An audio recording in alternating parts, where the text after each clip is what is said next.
آپ کہتے ہیں نا ہم نمازی ہمیں آتا ہے سب کچھ، ایک دفعہ سنائے کسی قاری صاحب، اچھے قاری صاحب، سینکڑوں تو آپ کی تلفظ کی غلطیاں ہوں گی، تجوید پڑھی نہیں ہوتی ہم نے، نماز میں الٹا سیدھا پڑھ رہے ہوتے ہیں، ربی جعلنی، او بھائی ربی جعلنی ہے، جعلنی کہاں سے آگیا؟ جیم پہ تو فتح ہے ہی نہیں، آپ جیم ساکن ہے، ربی جعلنی، سبحانک اللہم، کلہ نہیں ہے، سبحانک اللہم، تھوڑا اٹھانا ہوتا ہے تاکہ الف مدہ پورا بنے، کھڑا زبر ہے، الف مدہ کے برابر کھینچنا ہے اس کو، دو حرکات کے برابر، سبحانک اللہم، وَتَّبَارَكَ اسْمُكَ، وَتَّبَارَكَ، او بھائی وَتَّا نہیں ہے، وَتَبَارَكَ اسْمُكَ، التحیات، او بھائی التحیات نہیں ہے، التحیات ہے، سبحان رب العالی، سبحان رب العظیم، نہ بھائی یہ نہیں ہے، سبحان ربی العظیم، سبحان ربی الاعلی، یہ ہے۔ آپ سنائیے، میں نے تعلیم بالغان کا مدرسہ بہت پڑھایا، جب میرے سامنے آتے تھے نا، کتنے سال سے نماز پڑھ رہے ہیں؟ 25 سال سے، اچھا سناؤ ذرا صورت سناؤ، او بھائی ایک نئی صورت کی شکل سامنے آتی تھی، زبر کی جگہ زیر، زیر کی جگہ پیش، پیش کی جگہ کچھ۔ میں آپ سے گزارش کرتا ہوں، میں آپ کو حقیر نہیں سمجھ رہا ہوں، آپ کی تحقیر بیان کرنا مقصود نہیں، خدا کی قسم خواب غفلت سے جگانا مقصود ہے۔ آج آپ چیک بھرتے ہیں نا، چیک، جتنے یہاں چیک بھرنے والے موجود ہیں ان سے پوچھئے،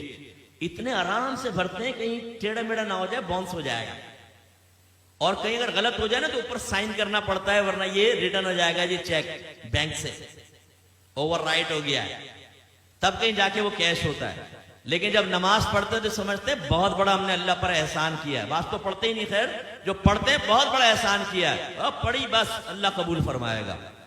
حالانکہ نبی کریم صلی اللہ علیہ وسلم فرماتے ہیں کہ بندہ بعض اوقات 60 برس تک نماز پڑھتا ہے لیکن اس کی ایک بھی نماز اللہ تعالیٰ کی بارگاہ میں قبول نہیں ہوتی، کیونکہ رکوع صحیح کرتا ہے تو سجدہ غلط کر دیتا ہے، سجدہ صحیح کرتا ہے تو رکوع غلط کر دیتا ہے۔ ایک روایت میں فرمایا بعض نمازی ایسے ہیں کہ مسجد کے دروازے سے باہر نہیں نکلنے پاتے کہ ان کی نماز پرانے کپڑے کی طرح لپیٹ کے اس کے منہ پہ مار دی جاتی ہے۔ ایک روایت میں فرمایا جب نمازی بعض اوقات نماز ختم کرتا ہے تو نماز اس سے یہ کہتی ہے اللہ تجھے ایسا ہی برباد کر دے جیسا تو نے مجھے برباد کیا۔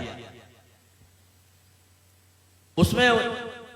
وہ خاص طور پہ سپر مین نوجوان یہاں بیٹھے ہوئے نا، جب نماز پڑھنے کھڑے ہوتے ہیں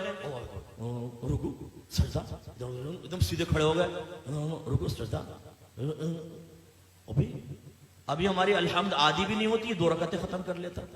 اور جب یہ سلام پھیرا کلٹی باہر، او بھائی تو یہ تو ایکسپریس ٹرین بنا ہوا ہے، بلٹ ٹرین، یہ تیرا فائدہ کیا ہوا نماز پڑھنے کا؟ یعنی سر سے بوجھ اتار رہے ہو۔ آپ نے دیکھا جمعے کی نماز کے بعد جیسے ہی امام صاحب سلام پھیرتے ہیں جوتیوں پر رش لگ جاتا ہے، اتنا رش ہو جاتا ہے جیسے باہر 5-5 ہزار کے نوٹ بٹ رہے ہیں، اگر دیر ہوگی تو نکل جائیں گے۔ جوتیاں ڈھونڈنے میں 15 منٹ وہاں لگا دیں گے، مسجد میں نہیں بیٹھیں گے، نہ سنن پڑھیں گے نہ نوافل پڑھیں گے آگے کی، اور باہر نکل کے پھر دوسرے کہتے ہیں ہاں کیا کرنا، چل ڈھابے میں چائے پیتے، ابھی تم اس لیے باہر نکل کر آئے تھے۔ یہ بھی ضمناً بات آ گئی تو میں آپ کو عرض کر دوں، غور سے کریں، غور سے دیکھیں، اور اپنے بارے میں بھی سوچنا ہوں، آپ بھی سوچیں۔ نبی کریم صلی اللہ علیہ وسلم فرماتے ہیں کہ مسجد کی اور مومن کی مثال ایسی ہے جیسے مچھلی اور دریا، کہ اگر مچھلی کو دریا سے باہر نکالیں تو وہ اس وقت تک چین سے نہیں بیٹھتی جب تک دوبارہ دریا میں نہ آ جائے، اور منافق کی اور مسجد کی مثال ایسی ہے جیسے پرندہ اور پنجرہ، کہ اگر پرندے کو پنجرے میں بند کر دیں تو وہ پھڑپھڑاتا رہتا ہے کہ دروازہ کھلے اور میں اڑ جاؤں، اور جیسے کھولتے ہیں اڑ جاتا۔ اپنے بارے میں ہم سب کو غور کرنا چاہیے، ہم میں مومنانہ صفت ہے یا منافقانہ صفت ہے؟ امام صاحب سلام پھیرتے ہیں دعا بھی نہیں مانگتے، یہ بس امام صاحب نے سلام پھیرا فوراً اٹھ کے باہر، جوتی لے کے باہر، کرنا کیا ہے؟ دوستوں کے ساتھ بیٹھ کے گندی لڑکیوں کی باتیں کرنی۔ حالانکہ نبی کریم صلی اللہ علیہ وسلم نے فرمایا کہ جب کوئی نماز پڑھ کے اپنی جگہ بیٹھا رہے اور جان بوجھ کے اپنا وضو نہ توڑے تو فرشتے اس کے لیے دعائے بخشش و مغفرت کرتے رہتے ہیں جب تک کہ وہ اٹھ نہ جائے۔